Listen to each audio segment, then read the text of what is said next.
regarding the life of women. So let me say this, that I had sent to women from the age of 18 and above. So if you are 18 and above, you are our member, you can connect to us, and then you can also contact us. So this morning we are looking at discernment.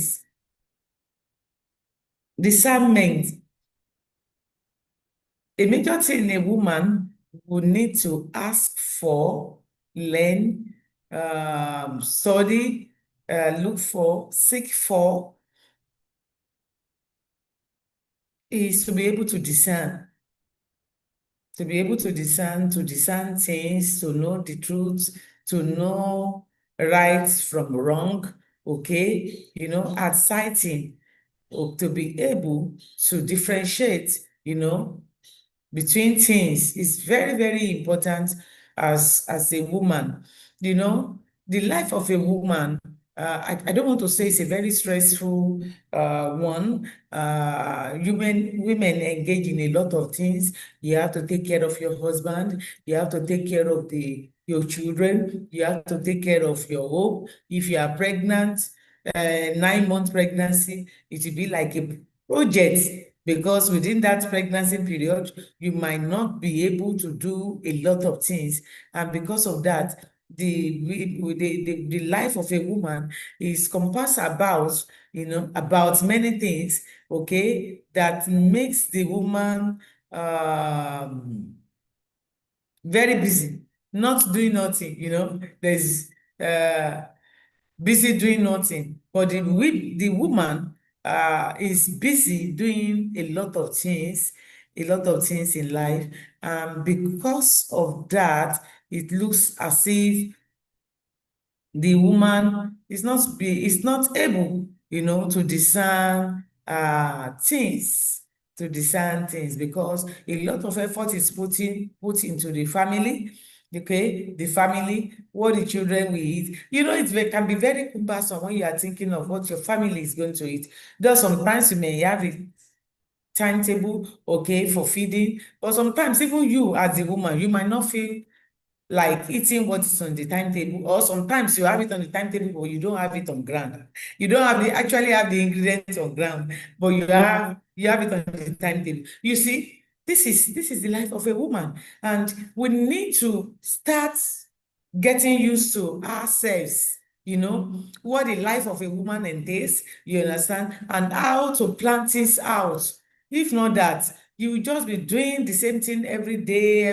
Before you know it, you are 50, you are 60, you understand? So today we are looking for the importance of discernment, why a woman should be able to have the spirit of discernment. Me going to the Bible this morning, and I will say some things that will shock you this morning. We are going to the book of Luke. Looking at the book of Luke 2. Luke 2.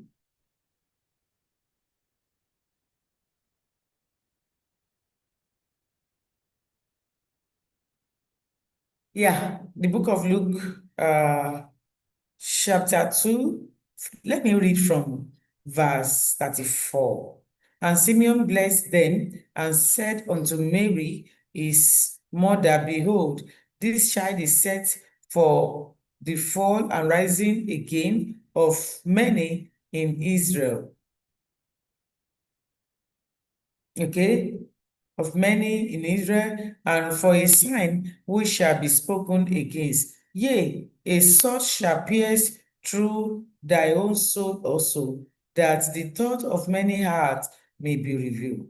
Verse 36. And there was one. There was one Anna, a prophetess, the daughter of Phanuel, of the tribe of Asher. She was of a great age, and had lived with a husband 7 years from her virginity, and she was a widow of about 84 years, which departed not from the temple, but serve God with fasting and prayers night and day. She served God with fasting and prayer night and day, and she, coming in that instant, gave thanks likewise to the Lord, and spake of him to all them that look for redemption in Jerusalem.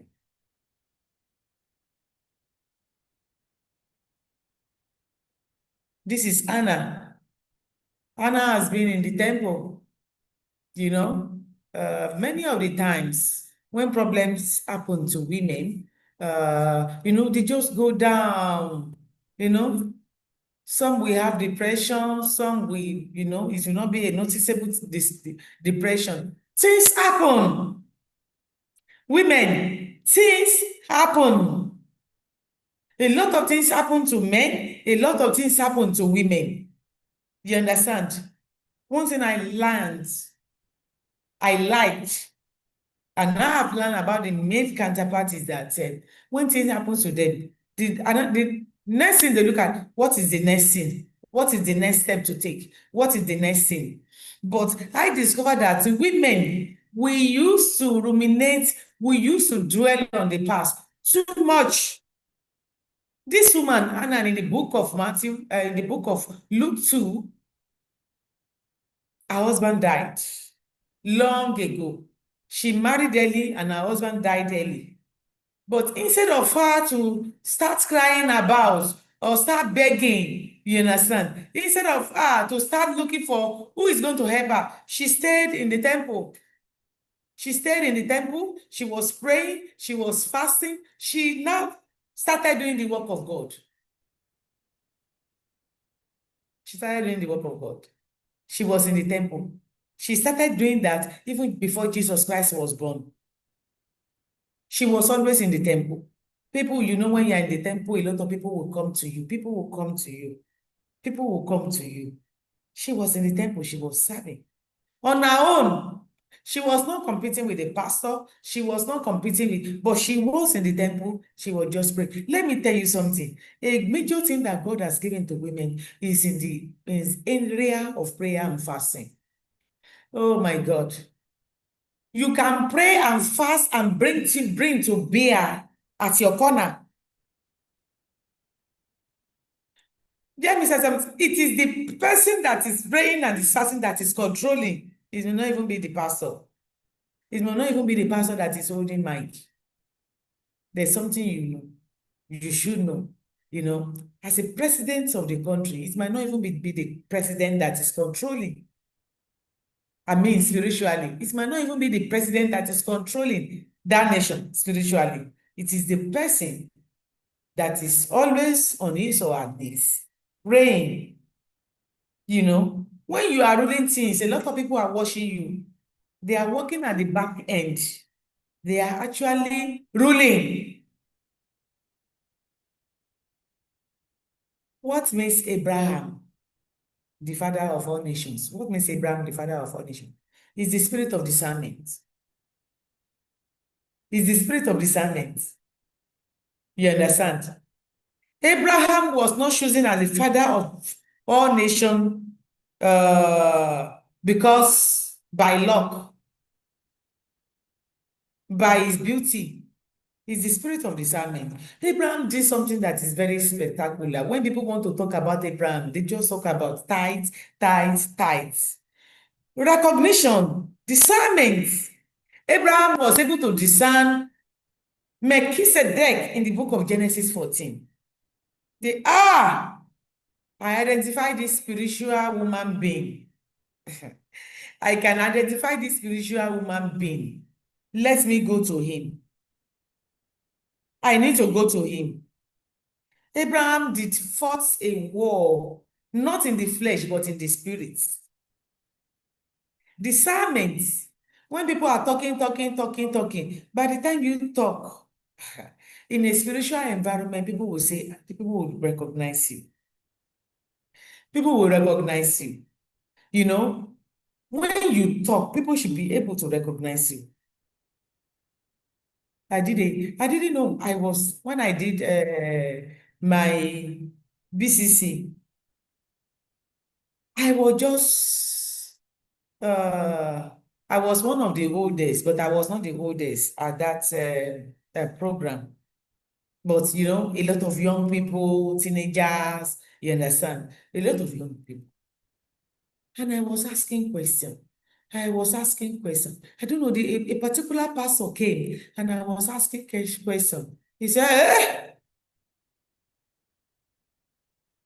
So after he ministered to us, I went to him because because I also identified him. I identified him. Out of all the people that taught us in that Bible college, I